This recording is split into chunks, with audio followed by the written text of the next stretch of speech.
atau banyak publik nggak tahu bahwa itu prosesnya sampling sebetulnya. Jadi bukan real count kan. Quick count itu ngambil sampel dari, misalnya kita sekarang ada berapa TPS? 800 ribuan lebih kan? 800 ribu lebih TPS itu diambil itu cuma 10% misalnya. Ada yang ngambil 5%, ada yang ngambil 10%, ada yang ngambil 2,5% dari jumlah TPS. Jadi misalnya kalau ada 800 ribu TPS, Mas Adi, itu mereka ngambil cuman ya 800 TPS begitu. Nggak nyampe 8.000 misalnya. 800 TPS dia ambil berdasarkan random sampling yang mereka lakukan. Kita nggak tahu bagaimana mereka melakukan random sampling. Terus siapa yang ngambil data di lapangan? Terus siapa data itu yang mengentry ke sistem sampai nongol angka di TV-TV itu? Menjamin nggak nih orang-orang mengentry angka ini betul-betul bisa dipercaya begitu? Jadi itu problem. Karena ini prosesnya sampling, bukan semua TPS itu diambil, maka sebetulnya quick count itu adalah prediksi. Dan kita tidak pernah ada pengadilan lembaga survei meskipun ada persatuan lembaga survei asosiasi, tapi asosiasi tidak pernah meninjau hasil mereka, tidak pernah mengaudit pekerjaan mereka. Ini benar apa enggak, bisa dilanjutkan enggak, bisa dikasih izin enggak. Nah, sehingga sampai sekarang ini mereka tetap bermain-main. Satu hal. Kemudian yang kedua, yang penting ini yang publik juga nggak tahu nih, siapa yang membayar TV itu untuk melaksanakan quick count. Kan ini blocking time. Blocking time, kemudian berapa bayar, kemudian fungsinya untuk apa. Apalagi di situ di cara menjelaskan quick count itu kan juga ada penggiringan opini seolah ini sudah pasti. Padahal ini hanya baru bagian dari permainan. Nah, tapi yang menarik, quick count hari ini itu kan didahului dengan teman-teman kita bikin dokumenter Dirty Vote. Dirty Vote, sehingga saya melihat ini potret dari proses Dirty Vote ini, angka-angka inilah. Ini angka-angka hasil konversi bansos, hasil dikonversikan dari pejabat-pejabat kepala daerah yang ditunjuk oleh presiden, ada lebih dari 200. Kemudian konversi dari tekanan kepada kepala-kepala desa.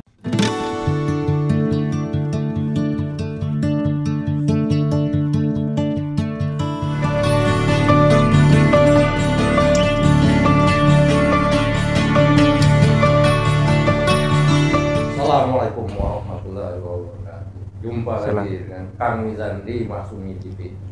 Pemirsa, ya, ini masalah quick count ini sangat mengganggu kita. Dan kalau kita tarik ke belakangnya, perjalanan pemilu 2024 ini sangat carut marut, ya, sangat mencederai demokrasi kita.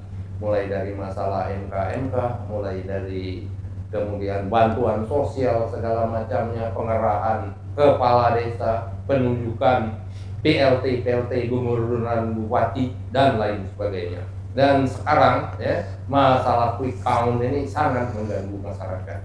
Nah, untuk itu kita akan bincang-bincang dengan ini Pak Ubedillah, yang mungkin tidak perlu diperkenalkan lagi, dosen UNJ, aktivis tahun 98. Dan sebelah kiri kita adalah Pak Adi Masardi, ya, aktivis politik, sosial budaya, pembaca puisi, dan juga juru bicara Gus Dur.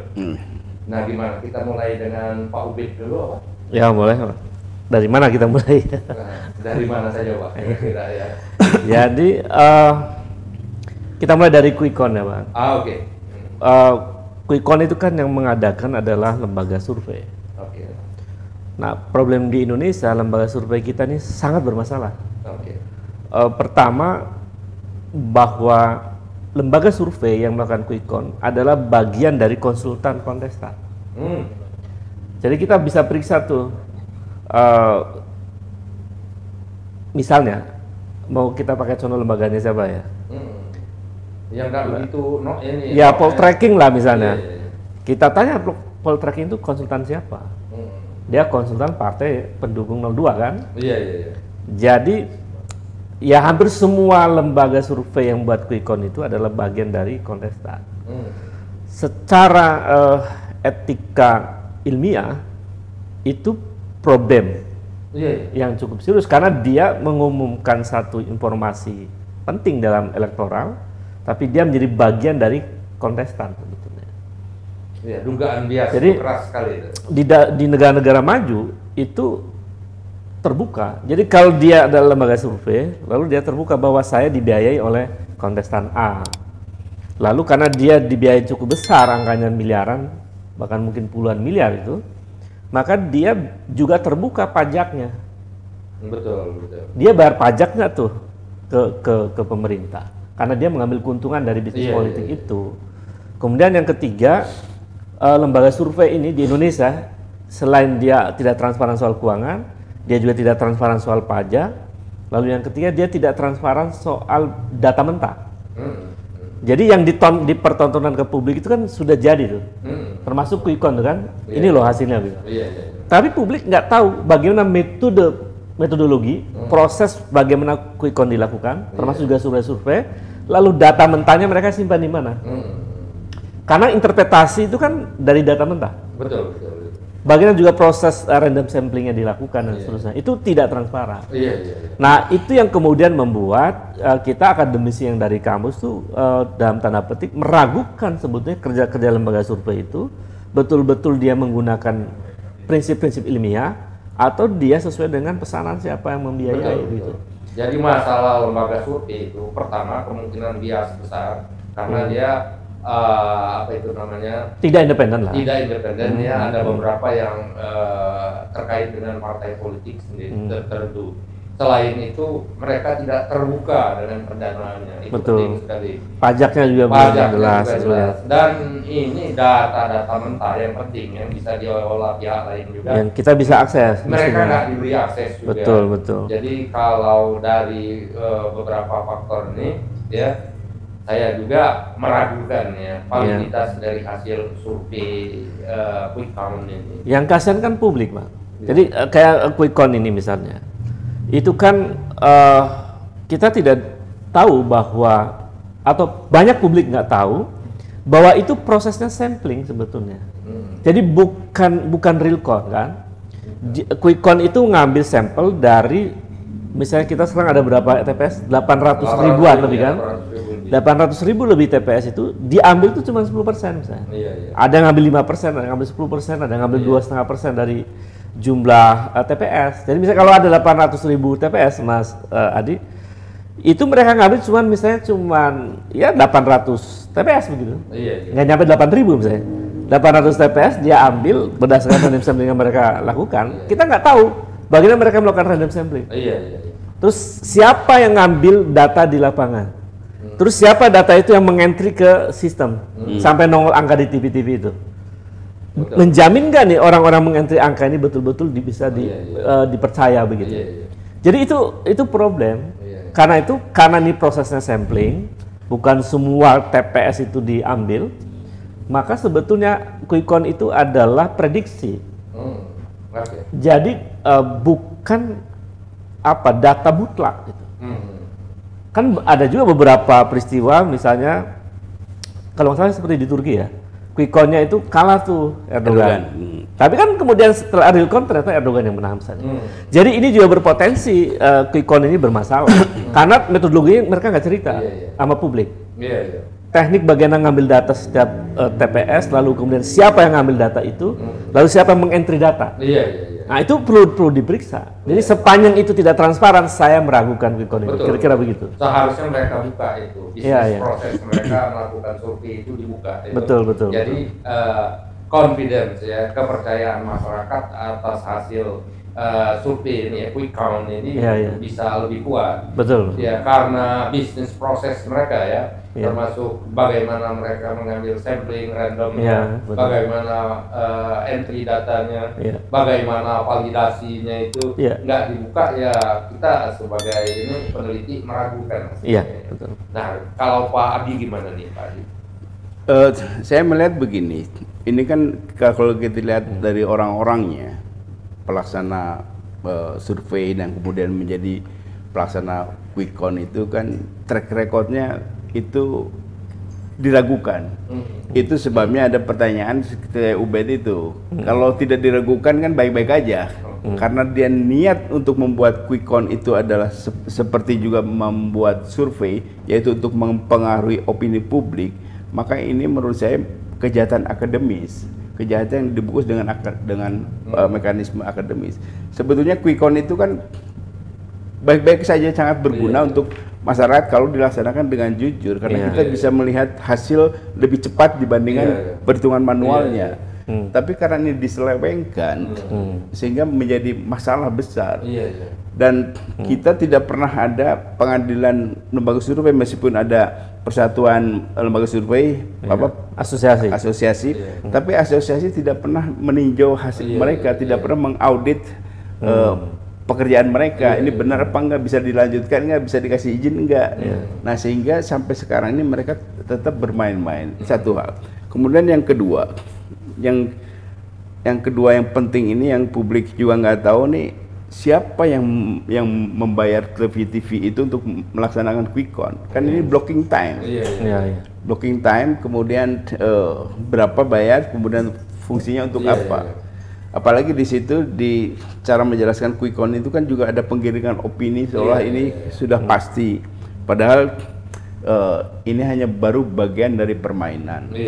Nah, tapi yang menarik, quick count hari ini itu kan didahului dengan teman-teman kita bikin dokumenter Dirty Vote. Dirty Vote, sehingga saya melihat ini potret dari proses Dirty Vote ini, angka-angka inilah. Ini angka-angka hasil konversi bansos, hasil dikonversikan dari pejabat-pejabat kepala daerah yang ditunjuk oleh presiden, ada lebih dari 200. Kemudian konversi dari tekanan kepada kepala desa, kemudian tekanan dari kelompok-kelompok tertentu. Ini angkanya. Jadi sehingga saya jamin angka-angka yang keluar dari quick count itu bukan real dari hati rakyat, dari suara rakyat. Ini suara-suara siluman bergabung di situ, dan ini menyesatkan. Nah, persoalannya begini, kalau kita protes quick count, KPU akan bilang, loh kan undang-undang menyatakan bahwa hasil itu hasil perhitungan manual. Nanti tunggu, jangan. Jadi kalau kita against quick count, dibilang ya ini kan bukan pasti, kita tidak berdasarkan itu.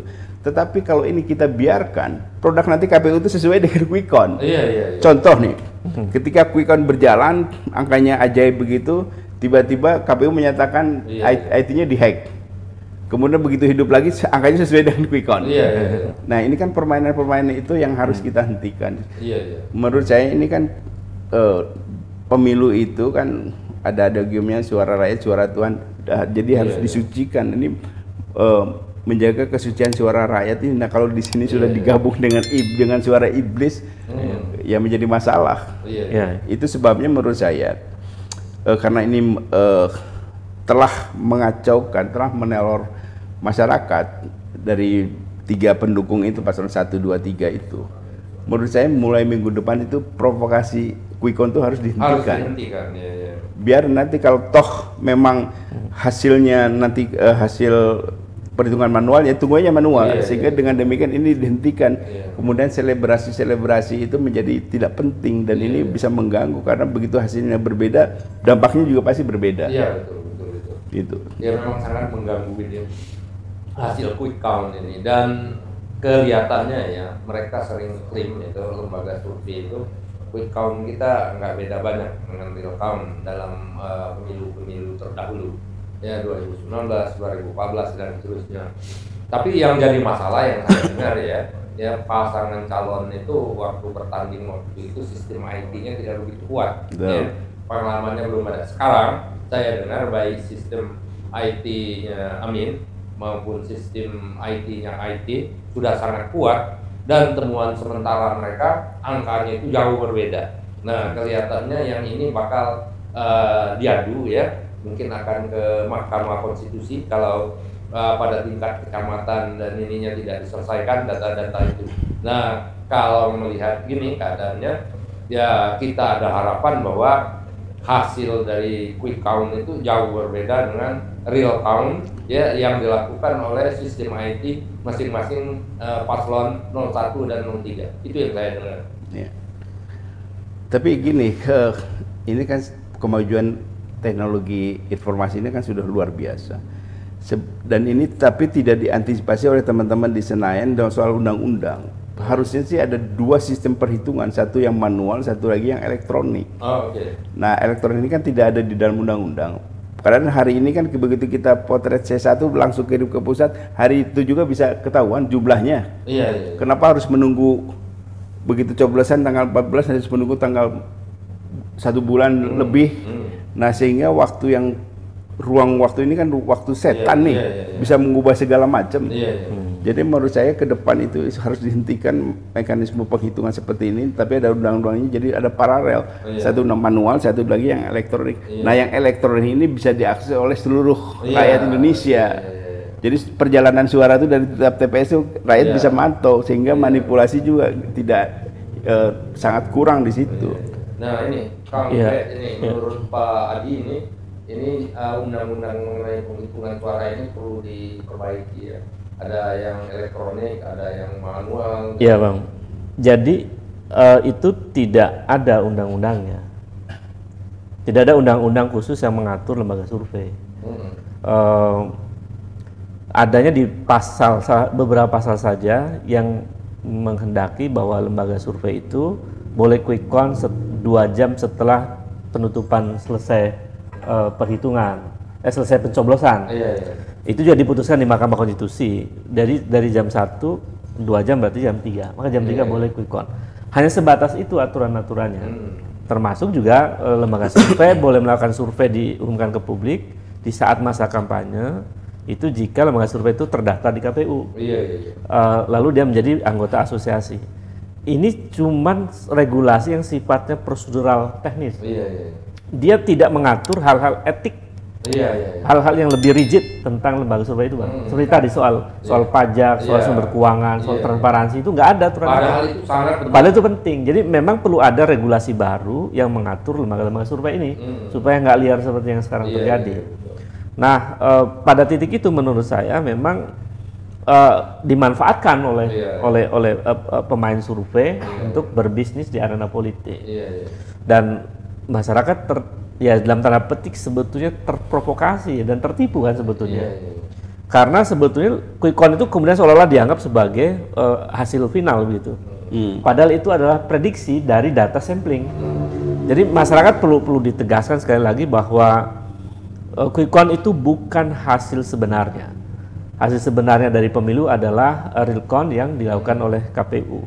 Meskipun tadi betul catatan dari Mas Adi bahwa semodern ini, kenapa kita nggak punya teknologi untuk menghitung cepat hasil pemilu? Nah, akhirnya saya berkesimpulan ini jawabannya memang dipelihara gitu. Jadi selalu dibuat seperti ini agar bisa bermain angka dalam hasil pemilu.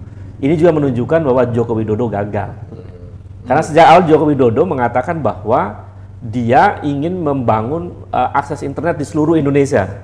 Kan alasan KPU kenapa nggak pakai sistem IT untuk perhitungan cepat, itu alasannya karena tidak semua daerah terakses internet. Padahal Jokowi 10 tahun lalu bilang akan bangun internet di mana-mana kan itu.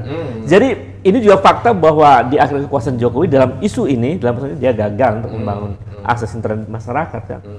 Jadi ternyata banyak persoalan dalam soal quick count dan lembaga survei ini, dan saya kira masyarakat kemudian pada akhirnya sekarang menjadi paham bahwa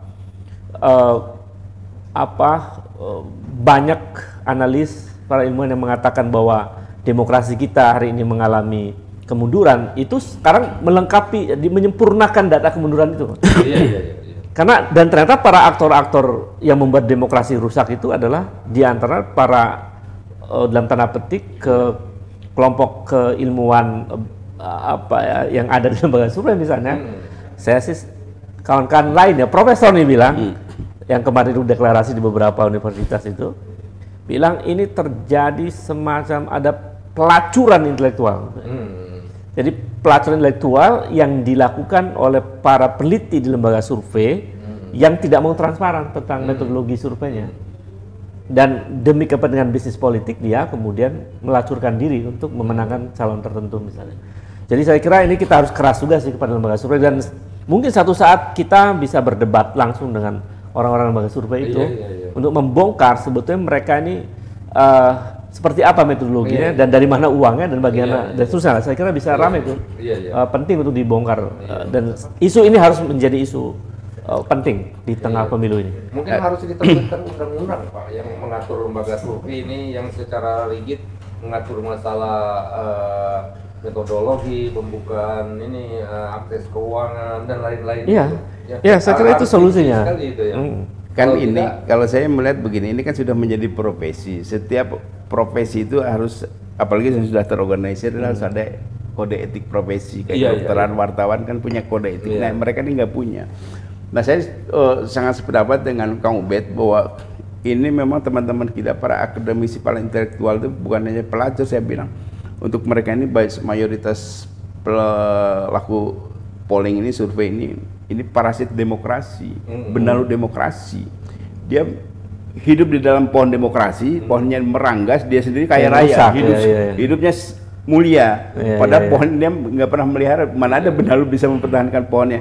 Nah, ini benalu demokrasi, parasit demokrasi orang-orang ini. Dan ini harus, kalau pohon ada benalunya harus dirontokkan. Harus diambil. Harus diambil, beda dengan ada anggrek kan. Anggrek juga bagian dari seperti benalu, tapi kan indah begitu ada di pohon itu. Ini enggak, ini merusak bikin pohon demokrasi kita meranggas. Ini orang teman-teman kita ini memang saya meragukan juga etika dan moralitas teman-teman ini. Dia mau mengelabui rakyat dengan hasil survei yang kemudian dijadikan opini publik. Dia dapat uang miliaran, tetapi rakyat tersesat. Dia tidak bisa lagi memilih, membedakan mana pemimpin yang benar, mana yang enggak. Ini kan kelakuan mereka.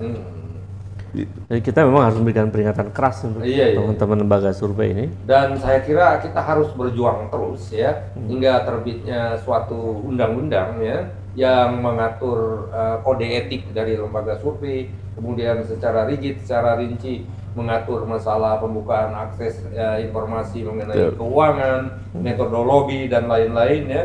Dan kalau ini ya bisa dilaksanakan, walaupun saya yakin berat ya, banyak yang nggak setuju itu. Ini kita harus berjuang terus ya, karena ini akan menentukan masa depan demokrasi kita. Masalah ini. Dan saya kira rakyat perlu diedukasi bahwa situasi sekarang ini sudah tidak sehat, Pak. Oh, sangat tidak sehat. Maka sangat tidak sehat, maka ini momentum penting untuk rakyat mengambil sikap. Betul. Apa yang harus kita lakukan dan bagaimana kita kemudian melakukan satu langkah-langkah yang cukup mendasar dari evaluasi praktek pemilu yang kita sebut sebagai praktek yang curang. Betul. Nah, satu lagi yang penting ini yang kita lihat teman-teman pelaksana survei ini, menurut saya ini menentang konstitusi, kan tugas konstitusi pemerintahan ini kan mencerdaskan kehidupan bangsa. Ini mereka ini membodohi rakyat. Contoh yang paling konkret itu yang kemarin kita saksikan, kan mereka itu yang menyarankan kepada kontestan bahwa masyarakat kita tuh menengah ke bawah itu tidak terdidik. Jadi jangan kasih edukasi, sudah kasih bansos saja, kan mereka ini yang ngasih contoh. Jadi mereka terus menjaga kebodohan rakyat ini. Harusnya kan karena masyarakat ini mayoritas lulusan SD SMP, kita harus cerdaskan dengan kampanye-kampanye yang cerdas. Dia enggak ada sesatkan dengan cukup dengan bansos saja, Bos. Ini yang kejahatan terhadap dunia pendidikan, kita kan penyuka pendidikan. Dan ada teman saya menyatakan ini kebodohan rakyat kita ini, maaf ya, masalah tidak bisa berpikir cerdas, tidak bisa memilih cerdas itu terkait dengan penghasilannya, Pak. Penghasilannya kalau minimal misalnya 10 juta per bulan, mereka otomatis cerdas. Tapi kemudian saya tanya, berapa lama lagi kita akan mencapai pendapatan minimal 10 juta? Bisa 25 tahun lagi, 50 tahun lagi, itu jadi masalah itu. Tapi menurut saya nggak terlalu begitu juga, nggak terlalu signifikan juga. Yang jelas saya lihat secara kasat mata itu, mereka memelihara kebodohan itu. Jadi karena mayoritas kan orang bisa berpikir itu tidak ditentukan juga oleh tingkat pendidikan. Nah, ini sudah diklarifikasi bahwa menengah ke bawah itu, masyarakat itu mayoritas di bawah SMP. Karena itu jangan kasih kampanye yang kasih pendidikan, kasih bansos saja kan dia berarti memang di otaknya itu akan menjaga tetap rakyat ini kita bodoh. Itu saya ingat dengan Profesor William Liddell itu. Waktu pemilihan umum pertama di era reformasi dulu tahun 99 rasanya. Waktu itu kan PAN ya dianggap bakal menang banyak. Kalau menurut Liddell enggak, karena yang bakal menang banyak itu orang yang sudah ada hubungannya dekat dengan rakyat itu, yang punya jaringan itu. Jadi yang Golkar, PDIP dan lain-lain. PAN dia bilang paling nomor 5. Dan ternyata betul, Profesor William Liddell itu. Tapi waktu itu tidak ada akademisi yang menyuruh yang menjadi klien politiknya untuk membodohi rakyat dengan cukup dikasih bansos, kasih uang aja, kasih sembako itu. Iya betul, waktu itu ini isu sembako itu bansos. Jadi kan dikaitkan dengan kalian harus dekat dengan rakyat, bukan dekat dengan bansos dengan sembako. Jadi memang problem masyarakat kita ini tingkat pendidikan kan rendah, Pak. 60% lebih itu lulusan SMP. IQ-nya juga rata-rata cuma 78. Iya, betul. IQ rendah itu bermasalah itu 90. Ini kita 78, berarti memang mengalami gangguan intelektual. Jadi problem di situ. Nah, di tengah situasi tingkat pendidikan yang rendah, rezim tidak punya agenda yang sangat serius untuk meningkatkan dunia pendidikan. Baru sadar kan pas periode kedua ini udah terlambat. Jadi artinya ada kesengajaan tadi betul Mas Adi, merawat kebodohan agar bisa mudah dibeli suaranya lewat bansos, dan lain-lain itu. Jadi ini memang menurut saya bencana demokrasi yang sangat serius. Betul. Karena di saat masyarakat tingkat pendidikannya rendah, kemudian rezim berkuasa tidak mau meningkatkan sumber daya manusianya. Bahkan angka PISA itu kita masuk 10 besar tapi dari bawah. Itu memang ngeri. Program International Student Assessment itu posisinya 6 besar dari bawah. Dan tidak pernah maju-maju. Dan tidak maju-maju. Iya, dari tahun 2001 sampai 2002. Jadi luar biasa ininya, problemnya.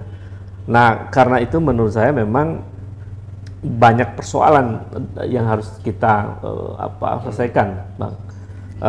Tapi kan kemudian kita meyakini bahwa siapa sih aktor utama yang menciptakan problem ini menjadi makin rumit sekarang, makin problematis. Saya sih melihatnya ada faktor satu orang yang memang harus dipotong mata rantainya itu. Joko Widodo namanya. Jadi memang ini citra buruk demokrasi di mata internasional itu faktor Jokowi. Faktor Jokowi. Joko Widodo, kenapa dia menjadi faktor penting dari rusaknya demokrasi kita? Karena dia mengobok-obok Mahkamah Konstitusi. Dia mendorong anaknya menjadi cawapres. Yang tidak memenuhi syarat. Yang tidak memenuhi syarat undang-undang pada saat itu. Jadi dan melanggar juga KPU-nya. Jadi bayangkan MK-nya melanggar etika berat, KPU-nya melanggar etika juga. Bawaslu-nya bermasalah juga di tengah kekuasaan Joko Widodo ini. Jadi sebenarnya faktornya ada Joko Widodo. Andai kan misalnya waktu itu Joko Widodo mengatakan bahwa saya tidak ikut campur urusan Mahkamah Konstitusi dan saya minta Gibran anak saya tidak mencalonkan jadi cawapres, ceritanya akan lain. Tapi ini betul-betul dia memanfaatkan itu dan kemudian mendorong anaknya menjadi cawapres. Itu yang membuat demokrasi kita lukanya makin mendalam, problem kita makin luar biasa.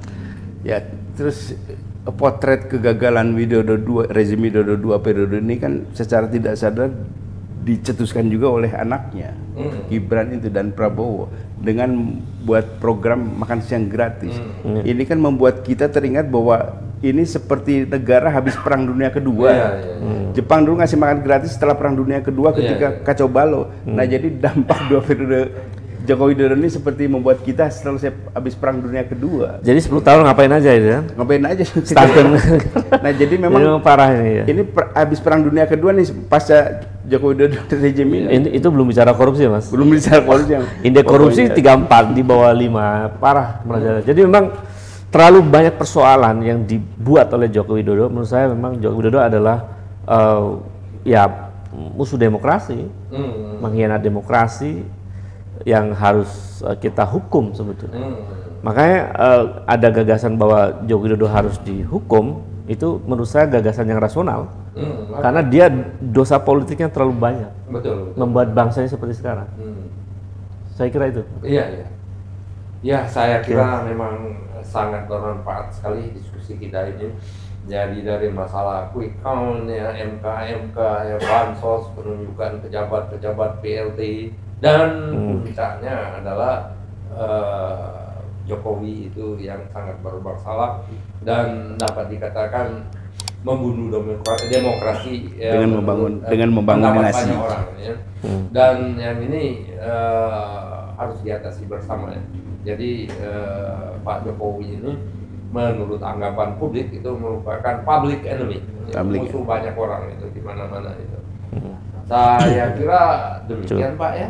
Ini bincang-bincang kita harap ya hasil dari komputasi internal ya pasangan calon 01 dan 03 ini dapat mengalahkan hasil-hasil yang dibuat oleh KPU ya. Perjuangannya mulai di kecamatan. Kalau perjuangannya sukses di kecamatan, biasanya kabupaten, kota, provinsi dan nasional baik. Jadi titiknya perjuangannya itu di kecamatan dengan memiliki dokumen-dokumen yang sah ya, yang tanda tangan basah, dan mereka sudah dibekali dulu hasil-hasil ya berdasarkan komputasi mereka.